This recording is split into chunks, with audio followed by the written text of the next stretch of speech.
que você ficar sem fazer gol incomoda. As críticas eu já estou acostumado desde quando eu cheguei. Espera muito de mim. A gente viu aí nas Olimpíadas a Simone Biles falando sobre a questão mental, né, do atleta. E as pessoas têm que entender que não são outras pessoas que definem quem você é. Então eu tenho isso muito claro em mim. Não é ninguém que fala o que eu sou, que eu vou ser isso, entende? Que eu sou isso. Eu sou o que eu acho que eu sou. O fato de vestir a casaca de São Paulo já é motivação suficiente como para treinar todos os dias e tentar jogar. Contento por Pablo que voltou ao gol. Orejuela finalmente jogou 90 minutos. É importante poder contar com muitos jogadores. A partida que deu a vitória e também a vantagem para o São Paulo de poder até ser derrotado por um gol de diferença no Rio de Janeiro e se classificar às quartas de final da Copa do Brasil foi a mesma que trouxe uma dor de cabeça para o técnico Hernan Crespo. Isso porque ainda no primeiro tempo, Arboleda foi substituído com dores no posterior da coxa direita e pode ser um problema para a sequência da temporada. O calendário é muito difícil, muito apertado. A sucessão de jogos, os jogadores não são robots. Enquanto continuemos a jogar assim, competitivos, em Copa do Brasil, Copa Libertadores e Brasileirão, vai ser sempre assim. Tá aí o Crespo, claro que ele está no meio de uma maratona de jogos, a gente sabe que esse é um problema para o São Paulo, especialmente por causa do que aconteceu no Campeonato Paulista. Para vencer a competição, o São Paulo, bem no início da temporada, se doou mais, jogou mais vezes com os mesmos jogadores, não é? Atingiu um nível talvez antes que as outras equipes e agora está pagando um preço caro por isso. Tanto é que o Arboleda, Denilson, se machuca no primeiro tempo, Sim. É substituído pelo Bruno Alves. E a gente não sabe ainda, o São Paulo não divulgou um diagnóstico mais preciso, mas de repente fica aí 15 dias afastado, teve Copa América para ele também. E é estranha a lesão, enfim, a forma que ele se machucou, porque ele tenta diminuir o espaço na tentativa do cruzamento do jogador do Vasco, não sei se foi o Léo Jabá que estava fazendo o cruzamento ali, mas enfim. E depois ele sente, bota a mão na posterior e ele sente. Ou ele sentiu antes, em algum momento, em alguma corrida, enfim, sentiu a posterior direita, e aí para diminuir o espaço ali para o cruzamento do Vasco, ele leva a mão na posterior e acaba sendo substituído com a entrada do Bruno Alves. O São Paulo estava colocando todos os seus jogadores lesionados já no trabalho de campo, nesse processo. A gente até falou ontem aqui antes de ontem, da volta do Willian e do Luciano, que o Luciano acabou nem indo para o banco de reserva e provavelmente pensando no clássico do final de semana. E é triste a notícia da lesão do Arboleda. Enfim, não tenho diagnóstico, não sei se é muito grave ou não, grau de lesão muscular. São Paulo ainda não divulgou. Né? Grau de lesão muscular, para saber mais ou menos o tempo que ele vai ficar parado.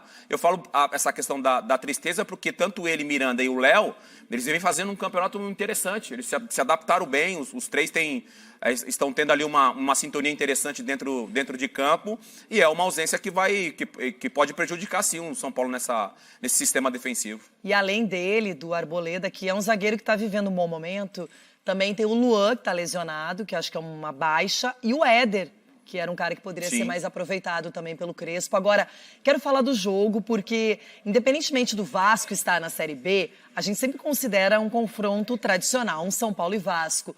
O Vasco até criou jogadas, circulou bastante com a bola, mas foi infeliz na finalização, agrediu pouco a defesa do São Paulo, Thiago Volpi, enfim.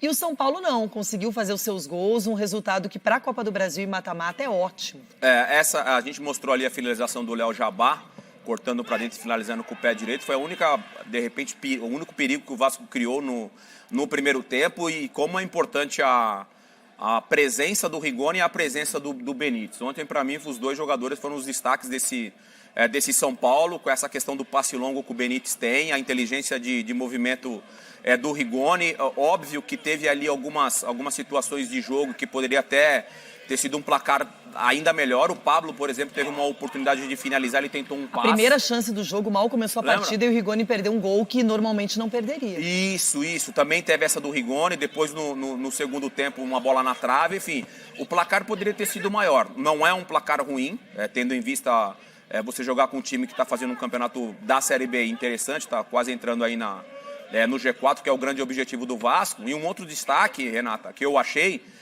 a forma que o Nestor marcou o Marquinhos Gabriel, que é o grande responsável nas criações de jogadas do Vasco. Ele praticamente diminuiu o espaço do Gabriel, o Gabriel não conseguiu jogar, o Marquinhos Gabriel não conseguiu jogar e o Vasco teve as suas dificuldades.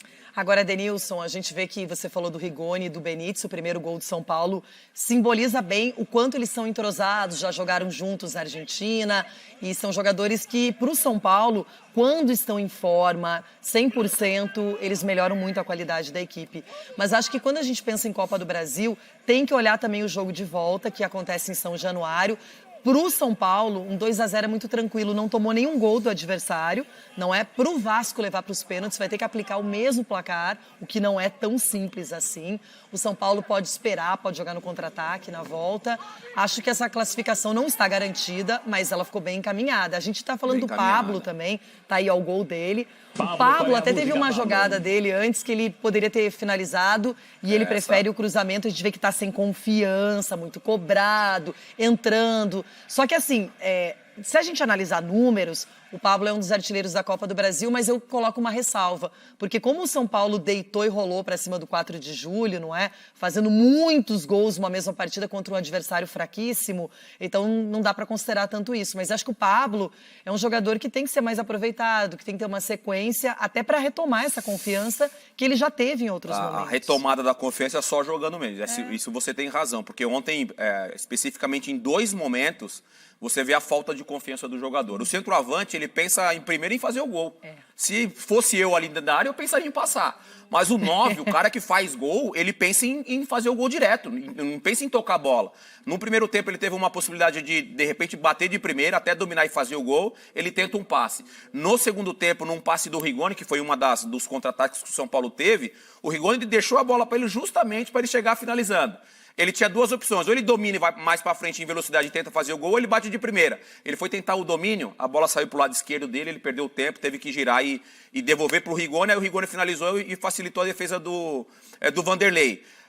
Isso mostra a falta de confiança, que é o que o Rigoni tem, muita confiança. Tanto é que o passe do Benítez para o Rigoni, você vê a qualidade do domínio, você vê a tranquilidade para fazer o drible, finalizar com a perna direita, enfim, que ele tem essa facilidade com a esquerda e com a direita. Então, isso mostra, né, em alguns gestos técnicos do Pablo, que ele não tem confiança. E aí essa confiança vem só jogando. E eu acho difícil, com toda essa maratona de jogos, que ele tem aí uma sequência, sei lá, de 3, 4,